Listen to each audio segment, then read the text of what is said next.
이게 마스크처럼 어떻게 동작을 할 수 있는 서비스인 거지? 그러니까 예전에는 약국과 고객의 니즈가 일치해요. 지금은 양측의 니즈가 다른 방향이야. 근데 맞습니다. 그거에 대해서 유심 지도를 만드는 게 가능하냐가 내 질문인 거예요. 여보세요? 아, 네, 대표님 지금 통화 되세요?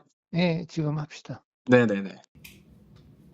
그 서비스를 그러니까 궁극적으로는 그 판매점들의 판매로 연결시키는 거잖아요. 근데 이제 그러면? 내가 제일 걱정하는 건 그거야. 네. 유심 있다로 해가지고 오픈에 사람들이 들어왔는데 정작 SK텔레콤 유심 정보는 없다는 거지. 음, 판매점에 있는 유심 정보가 뭐 소수 있겠지만 이게 전국적으로 사람들이 들어왔을 때 진짜 내 주위에 유심 정보가 있냐는 거예요. 그게 가능한 거야? 내가 계속 이해가 안 되는 부분이 음. 그거거든. 그러니까 사실 이게 전에 마스크랑은 좀 다르게 유심 같은 경우는 다른 대리점들도 갖고 있으면서 없다고 하는 부분들이 지금 어느 정도는 있는 상태로 저는 알고 있거든요. 그러다 보니까 어쩔 수 없이 SK 그 데일리 리포트에서도 보니까 이제 유심을 본인들이 어떻게 할 수는 없다. 다만 신규 개통은 막을 수 있다. 그렇게 조치를 한다고 했고. 그래서 그 유심을 이제 구매를 한 거기 때문에 대리점이 어떻게 사용하는지에 따라서는 터치를 할 수가 없는 상황이어서 그런데 이거를 하다 보면 대표님이 걱정하신 것처럼 판매점이 판매의 목적으로 할 수도 있을 것 같긴 하거든요. 저도 그 부분이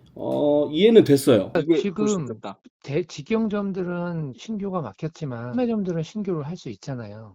네, 네, 네, 네. 그러면은 만약에 직영점에 대해서는 우리가 유심 수량을 알 수가 없고 판매점들은 당연히 자기들의 고객을 유치하는데 그 유심을 사용을 하려고 할 텐데 이게 마스크처럼 어떻게 동작을 할 수 있는 서비스인 거지?가 내 질문인 거예요. 사실 마스크는 그냥 완전 공공의 재고를 좀 이렇게 공유하는 느낌이었다면 그 판매가 고객들이 원하는 거였잖아. 맞죠. 판매를 원했죠. 그렇죠. 근데 지금은 고객들이 원하는 게 판매가 아니거든. 그냥 교체를 교체했기 원한다. 때문에 이게 다른 거지. 음, 그러니까 예전에는 약국과 고객의 니즈가 일치해요. 그렇기 때문에 맞습니다. 그걸 그냥 오픈하면 됐거든. 근데 맞습니다. 지금은 양측의 니즈가 다른 방향이야. 근데 맞습니다. 그거에 대해서 유심 지도를 만드는 게 가능하냐가 내 질문인 거예요. 맞습니다. 그래서 이게 자칫 고객들한테 그냥 영업용으로 쓰일 수도 있다라는 걱정이 있는 거잖아요. 나는 영업용으로 쓰일 수도 있다가 아니라 100% 영업용으로만 쓸 거다인 것 같아서.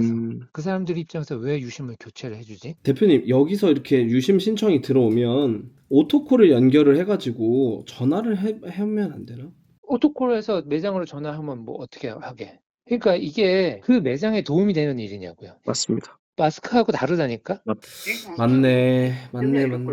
이거는 아예 유심 정보만 그러니까 매장 정보 주는 정도로만 해야 되겠네요. 이거는 뭐, 맞습니다. 네. 뭐 그거를 뭐 다시 한번 고민을 해볼게요. 잘 생각을 해봅시다, 내일. 네, 이걸 어떻게 좀 스피노프해서 잘 할 수 있을 거야. 나도 한번 알겠습니다. 고민해볼게. 네, 알겠습니다.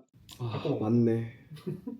제일 아니야, 근데 제일 중요한 거를 너무 맞는 말이었어. 그러니까 마스크는 마스크를 파니까 고객도 니즈가 맞고 약국은 돈도 벌리잖아. 그러니까 이게 니즈가 서로 맞아. 근데 핸드폰은 고객은 교체를 원하고 핸드폰 매장은 판매를 원해. 그러니까 그게 안 맞는 거야. 와, 다 만들어 놓고 왜 그걸 생각을 못했지? 이거 너무 기본인데. 내 주말, 내 휴일. 내가 뭔가 홀려가지고 개발했나 보다. 야, 난 간다. 그래 고생했다. 야 가라. 밤샜으면 가야지. 다음에는 우리도 놀러 가자. 그래 이거 사태 좀 마무리 된 다음에 술 한잔 하자. 그래요. 이거 진짜 재밌게 만들었는데 이거 어떡하지? 난 근데 사실 이거를 비즈니스화를 할 수 있냐 없냐를 떠나서 그냥 누군가는 필요할 거라고 생각했고 누군가는 만들어야 된다고 생각을 했는데 이걸 어떻게 처리를 해야 될까는 잘 모르겠고 일단은 개발을 해보자 라고 얘기를 했던 거기는 해. 근데 그러다 보니까 이게 또 말도 안 되게 그 기사화 하고 싶은 사람들이 또 이제 뭐 연락도 오기도 하고, 물론 이제 이거를 좀 더 어떤 서비스화 하는 데는 해결을 못 하고 있지만 그걸 이제 어떻게 해결을 할 건지, 이건 될 수도 있겠다라고 되게 천진난만하게 만든 건 맞아. 문제는 뭐냐면 지금 대리점들이랑 판매점들이 기기 변경은 또 개통이 된단 말이야. 그러니까 그걸로 하려고 지금 쟁여놓고 안 풀고 있다고. 그러니까 우리가 일단 첫 번째로는 뭘 해야 되냐면 SK한테 너네 API를 줘서 어떤 매장에 유심이 얼마나 갔는지를 공개해달라고 우리가 일단 첫 번째로 요구해야 되긴 해. 근데 이것도 내가 응하지 않을 거라고 생각을 하는 게 뭐냐면 너한테 100개가 갔어. 근데 너가 안 풀어. 그걸 알면 고객들이 화가 날까 안 날까? 화가 나지. 괜히 분노를 조장하는 것 같아서 그래서 내가 판매점들이나 이런 KT나 LG 플러스로 넘어가고 싶은 사람들이 있을까봐 이 서비스를 만들었는데 결국 내가 만든 서비스는 그러면 SK 유심 지도가 아니라 SK 싫으시죠? 이제 SK 한번 탈출해 보시죠. 그래서 지금 우리가 만들고 있는 의미가 좀 많이 달라진 것 같아서. 그것도 그러네. SK 입장에서는 반기를 들 만하다 오히려.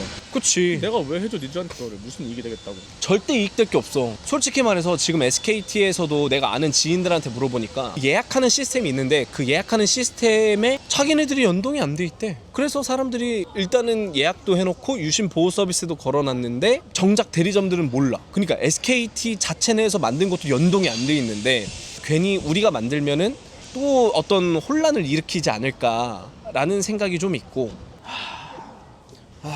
뭐 아무튼 만들어 놓긴 했으니까 공개는 해보자. 그래. 좀 아깝다. 연휴를 불태웠는데.